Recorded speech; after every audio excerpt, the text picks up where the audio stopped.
a business English lesson today. This is the third business English lesson, and the vocabulary is about work from home. So all the vocabulary is vocabulary that you will need if you have to work from home. And of course, remote work is very common nowadays due to the coronavirus. So the warm-up, you might recognize this grammar from the warm-up if you watched the video yesterday. Would you rather? Would you rather means would you prefer? It means this one or this one. Would you rather do this or would you rather do that? So this is not business English vocabulary, but I just wanted to practice this because it's a really common phrase to hear in English. And when someone asks you a question, would you rather? Of course, you should respond with the same language. So I would rather or I'd. Most Americans, British people just say I'd. And you can barely hear the D at the end, but you do need to make that D sound. So it's not I rather, it's I'd rather. So if you don't know how to answer, here's your format you can follow. I would rather blank because whatever. So just to warm up today, question number 1 in the warm up. Would you rather live in a big city or live in the countryside? Spring, could you start today, please? Spring, would you rather live in a big city or live in the countryside, and why? Let's unmute your microphone. I would rather live in the countryside because it is safety and it has a natural, a nice nature. Okay. Yeah, just that. Okay, so you'd rather live in the countryside because it's safer and it has a lot of natural beauty, it has a natural environment. Yes. Okay, Spring, can you practice saying I'd? Can you say that? I'd rather. I'd rather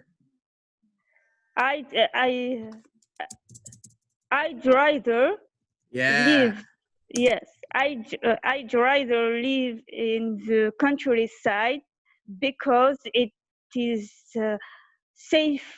safer. And I like to be alone, and also I like to plant my vegetables. Oh, nice. So very, very good, Mohammed. You corrected the small mistake you made, and that's very good how you corrected that mistake. You said I'd rather to live, and then you heard me say it, and then you corrected yourself right away. So good job. Thank you. But one thing, I would just use this little phrase. You said because, I think you said because fresh air. I would just say because there is fresh air. There's fresh air. There is this. There is that. There are. Like that. Okay. Good though. Very, very good. How about Kasia? I'm just going to skip question number 2 for now. We can come back to question number 2 in a little bit. Or actually, maybe let's just try to do it really quickly. Let's see if we can do it quick. But I don't want to spend too much time on this one. How about, I'll just call on a couple of people here. Okay, Spring. Spring, would you rather eat sushi for a year or eat tacos for a year? And you can only eat this for a year. This is just a funny one, just to practice. Like sushi, like the Japanese food, or tacos, like the Mexican food. Would you rather eat sushi for a year or tacos for a year? What would you rather do, Spring? I would rather eat tacos for a year. Good. Okay, very good, Spring. Good job on the grammar. Jawida, would you rather eat sushi for a year or eat tacos for a year?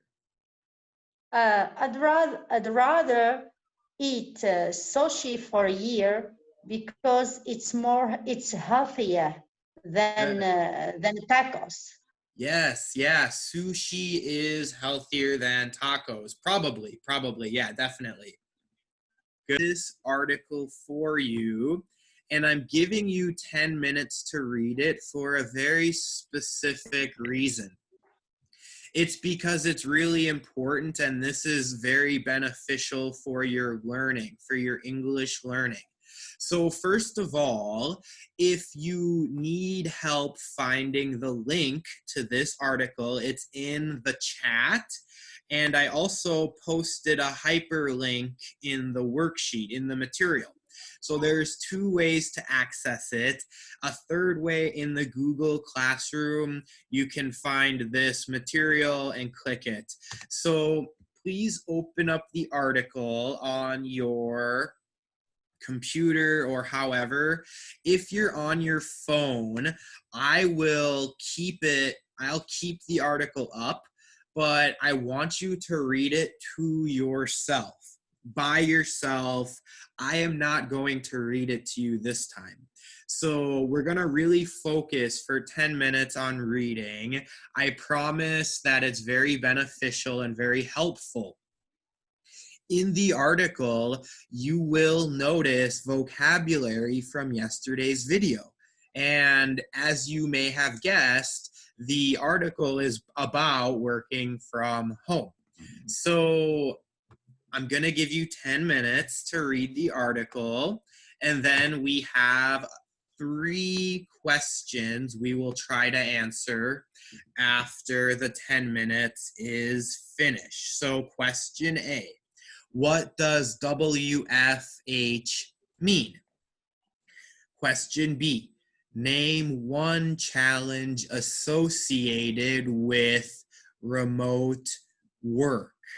And letter C, how does the article suggest maintaining face-to-face interaction while working from home? So 3 questions that we will try to answer together after we read the article. So please open up the article on your computer or on your phone. The title is Coronavirus, How to Work from Home the Right Way. And if you can't open it up, then I will put it on my screen so you can follow. Does anybody have any problems accessing the article before I Okay, time's up. The 10 minutes to read the article is finished. Let's try to answer some of the questions that we had about, yes, Jawida, question. You can unmute yourself, Jawida. Did you have a question?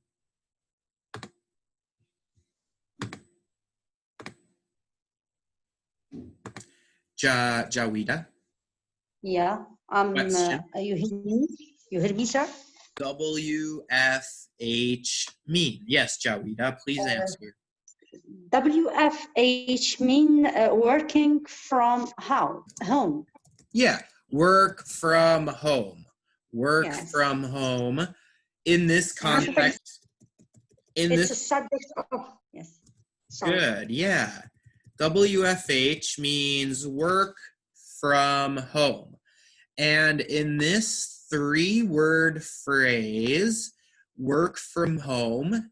Is work a verb, a noun, an adjective? What is work in this phrase of three words? What part of speech is work? Work, it's a verb. Yes, very good. Yes. In this Yes. context, work is a verb, right?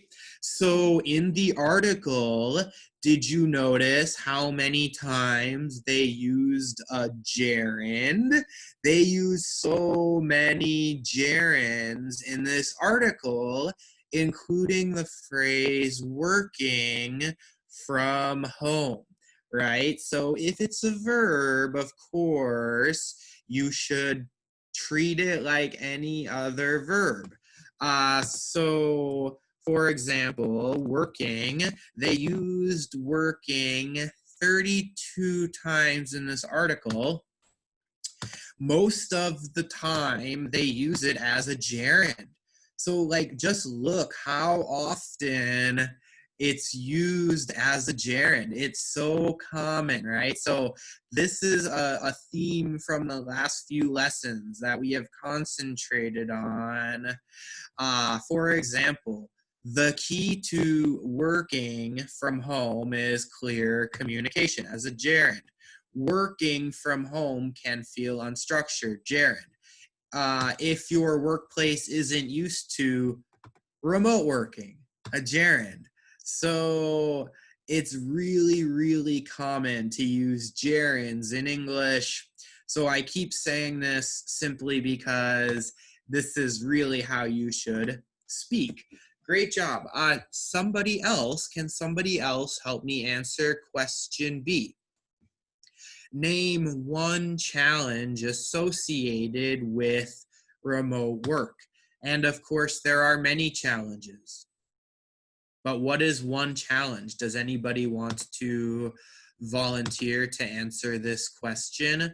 One challenge associated with remote work. I read about the people feel less motivated and less productive. Yes, it's possible that people feel less motivated or less productive. Absolutely, Jessica. And what are some other feelings that people sometimes have while working remotely? What are some of the other feelings that were mentioned in the article? They're not happy feelings, unfortunately. The stress. Yeah, people feel stressed out. How else do people feel?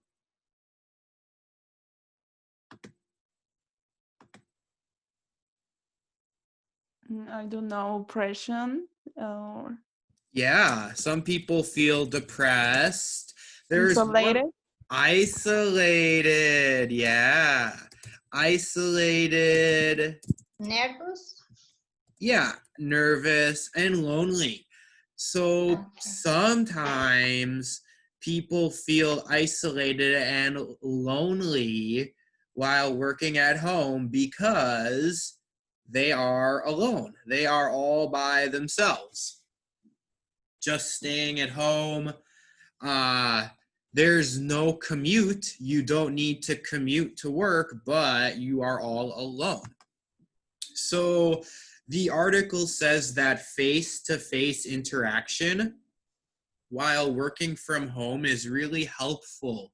So how does the article suggest maintaining face-to-face interaction while working from home? Did anybody read the answer to that?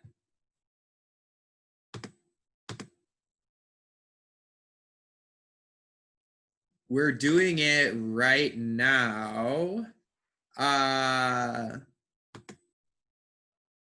Mohammed, did you find the answer to that in the article? What's a suggestion that the article makes for maintaining face-to-face interaction while working from home? I don't have any idea. Well, we're doing it right now, actually. What are we all doing right now? What are we on? Learning online. Yeah, we are on Zoom. Yeah. Video chatting, right? So the article mentions video chatting on Zoom or on Skype so that you can actually see each other's faces live. And, it says even if you have 10 minutes where you just talk about the weekend or just talk about, somebody's birthday, that's really beneficial, and it makes people feel less isolated, less lonely, and hopefully they become more productive and they are better employees. Yeah. So did anybody have any questions about the article? Was there anything in the article that you didn't understand before we wrap up class?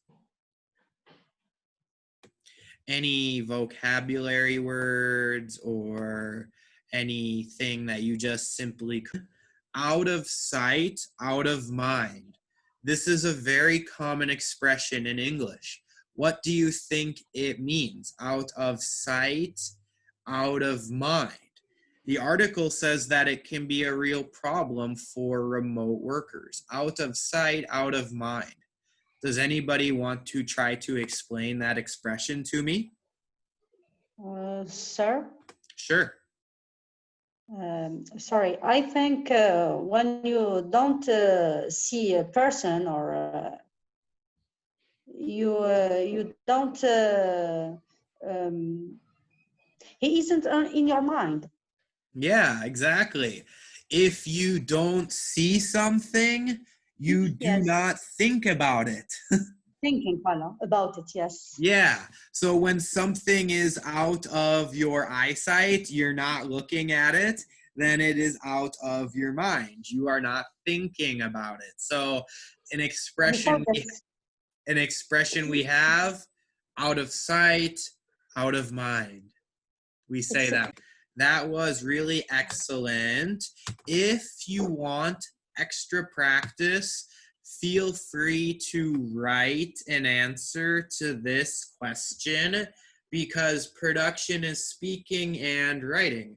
So if you want to work on today's grammar and vocabulary and subject, feel free to write an answer to this and you can email it to me, jonathanteacherenglish@gmail.com, and I will edit and correct your writing for you. So good job today, everybody.